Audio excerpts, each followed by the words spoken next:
एक छोटा सा चूहा था और एक ऋषि के आश्रम में रहता था। ज्यादा परेशान किसी को नहीं करता था। तो ऋषि महर्षि का उसके साथ बड़ा अच्छा लगाव हो गया था चूहे का।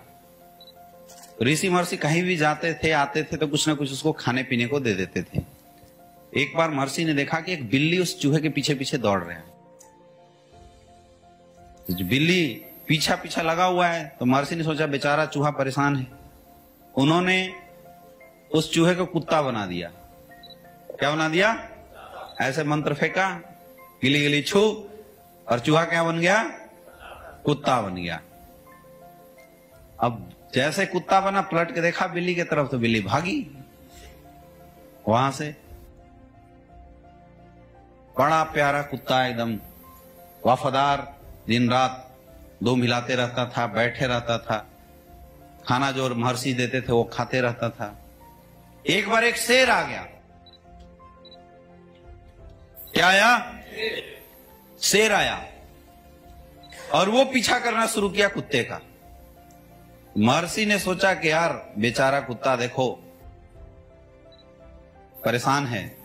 उन्होंने तुरंत मंत्र फूका और उसको भी और ताकतवर शेर बना दिया, सवा शेर बना दिया।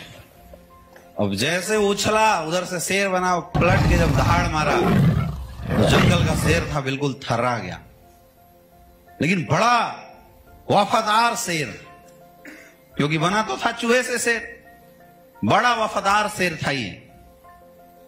जब भी कोई बात ऋषि जी बोलते वो करता, शिकार नहीं करता था, जो कुछ मिल जाता खा लेता था, बड़ा वफादार शेर। तो अगल बगल के जो आश्रम के लोग थे उसको हमेशा पुचकारने लगे कुत्ते जैसा। और कहीं जाता तो लोग कहानी बनाते, देख के हंस देते कि ये देखो ये चूहा था, महर्षि की कृपा से शेर बन गया है। कई लोग ऐसे बोलते कि देखो बेचारा कुत्ता था, शेर दौड़ाया तो महर्षि इसको शेर बना दिया। तो उसने सोचा कि भाई जब तक महर्षि जिंदा रहेगा तब तक लोग ऐसी ऐसी अफवाहें तो उड़ाते रहेंगे, और कभी भी अगर उनका मूड बदला तो मुझे फिर से चेंज कर सकता है। तो उसको लगा कि यार बड़ाई हमारी तो हो ही नहीं रही कि मैं शेर हूं, मैं इतना खतरनाक हूं। बड़ाई किसकी हो रही है? महर्षि की हो रही है बार बार। कि भाई हर समय कोई भी बोलता है यार देखो महर्षि ने बेचारे को शेर बना दिया, मतलब शेर को भी बेचारा बोला जाए। उसने बोला इस जड़ को ही खत्म करना पड़ेगा, महर्षि का काम कर दो खल्लास। और जब महर्षि को मार देंगे तो नाम होगा कि भाई देख महर्षि को मार के शेर बना है। आया ना? तो वो दबे पांव महर्षि बैठे हुए थे, उसकी तरफ देखा और जैसी नजदीक जाके झपट्टा मारा तो भाई बाप तो बाप होता है। महर्षि आ रहे थे, वैसी उसकी नीयत पता चल गई। उन्होंने 2 बार मंत्र घुमाया और फिर से तो उछला तो शेर बन के टप से गिरता है, चूहा बन के चूचू करना शुरू कर दिया है। समझ में आ रहा है? तो कम से कम जिस इंसान ने हमें ऊपर ले जाने में, हमें आगे बढ़ाने में हमारी 1% भी मदद करी है, कुछ भी हो जाए उस इंसान का उपकार कभी नहीं भूलना चाहिए, चाहे वो 1% ही क्यों ना हो। कई लोग कृतज्ञ बन जाते हैं। जब बिजनेस डेवलप हो रहा होता है, कौन किस तरीके से आपको सपोर्ट किया है नहीं ये शायद आपको दिखाई दे सकता है, या सक्सेस की उमांद में आप ये बात भूल भी जाते हैं कि किसने मेरी क्या हेल्प की थी। और कई लोग अपने अपलाइनों की बुराई करने लगते हैं। कई लोग जो सीनियर उनको आगे बढ़ाया था उसके बारे में ऐसा बोलने लगते हैं कि सर आपने मेरे लिए किया ही क्या है, मैं सब कुछ हूं। अरे सोच के देखो, जब तू इस इंडस्ट्री में नहीं आया था तो वही अपलाइन था जो आपके घर गया था और आपको विश्वास दिलाया था कि दोस्त तू भी लाखों रुपए कमा सकता है। आप 20,000 रुपए की इनकम ले रहे होते हैं, या कोई 15,000, कोई 30,000, कोई 40,000, कोई फौज से रिटायर होके कहीं पे बैठा हुआ था। ऐसे समय पे एक अपलाइन ही तो था जिसने आपको भरोसा और विश्वास दिलाया था कि दोस्त तेरी जिंदगी बदल सकती है, तेरी लाइफ में बदलाव आ सकता है, तू भी अपने बीवी बच्चों के सपनों को पूरा कर सकता है। और हमने उस समय उसकी नहीं सुनी थी, हम निगेटिव थे। तब कहां गया थी आपकी बड़प्पन? सोचो कहां गई थी हमारी बड़प्पन? उस समय हम कहां थे? जब बोला डीडी का पैसा दे दे और हम बहाना बना रहे थे, लेकिन वो बेचारा फिर भी आपके पीछे लगा रहा तब तक जब तक आपने पैसे नहीं दे दिया। तब आपकी काबिलियत कहां थी? आपको प्लान देने नहीं आता था, उस बंदे ने आपको प्लान देना सिखाया। खुद बाइक पे बैठता है, आगे सामने से गाड़ी चलाता है, आपको पीछे बैठाता है, एक एक प्लान आपके साथ देने जाता है, आपका पहला चेक रिलीज कराता है ब्रॉन्ज डायरेक्टर का। तब आप कहां थे? तब हमारी काबिलियत कहां थी?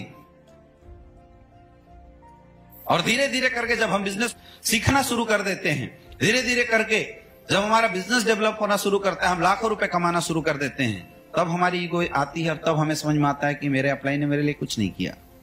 उससे पहले कहां थे? समझ में आ रहा है दोस्तों? आप में से बहुत सारे ऐसे लोग हैं जो शायद जिंदगी में कभी इस एहसास को भूल जाते होंगे और कई गलतियां कर जाते हैं। यही सबसे बड़ी गलती है हमारी।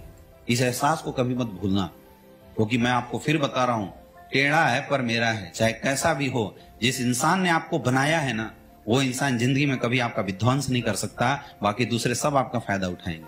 लेकिन जिसने आपको बनाया है, जिसने आपको तैयार किया है, जिसने आपके साथ ग्राउंड में काम किया है, जो आपके साथ भाग रहा है, जो आपके लिए दिन रात खर्चा करता है, अगर आपका दुनिया में कोई भला कर सकता है, वही इंसान कर सकता है, और वो जस्ट आपका अपलाइन होता है।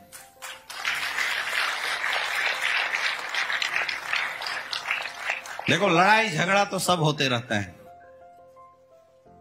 बुरी बात लगनी, किसी की बात को काटना, ये सारी चीजें तो हमेशा चलती रहती है मेरे दोस्त, इसमें कोई प्रॉब्लम नहीं है, ये तो चलते रहता है।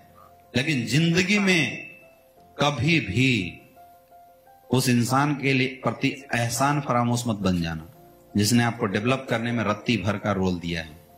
आप इस बिजनेस में काम करो या मत करो, आप एसलीपीएस में रहो या मत रहो, लेकिन जिंदगी भर जहां भी जाओ उस इंसान का नाम जरूर याद रखते रहना, जिसने आपकी डेवलपमेंट में, आपको आगे बढ़ाने में रोल अदा किया है।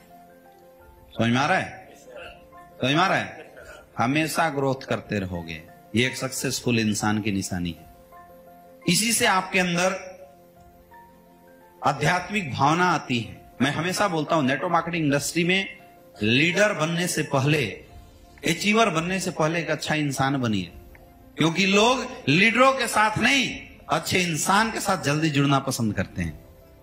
लोग पैसे के साथ कनेक्ट नहीं होते, लोग इंसान के साथ कनेक्ट होते हैं। याद कीजिए, जब आपके पास कुछ नहीं था, आपकी टेस्टिमनी जीरो थी, उस समय भी आप किसी बंदे को प्लान देने गए थे, लोगों ने उस समय भी आपका साथ दिया था। उस समय क्या थी आपके पास? आपकी अच्छी बातें, इंसानियत ही तो थी, जिस पे भरोसा किया था किसी ने। आज पैसा आ गया, आज ऑडी आ गया, आज मर्सिडीज आ गया, आज बीएमडब्ल्यू आ गया, लाखों रुपए महीने की इनकम है, आज की बात छोड़ो। इसलिए मैं उन लोगों से सबसे ज्यादा प्यार करता हूं जो लोग शुरुआती दौर में मेरा साथ दिए थे, क्योंकि वो लोग मेरी सफलता को देख के नहीं, मुझे देख के आए थे। जो लोग आपके पैसे देख के आपके पीछे आएंगे, जब पैसे नहीं रहेंगे छोड़ के भाग सकते हैं, लेकिन जो लोग आपसे दिल से कनेक्टेड होंगे, वो लोग जिंदगी में कभी आपको छोड़ के नहीं जाने वाला।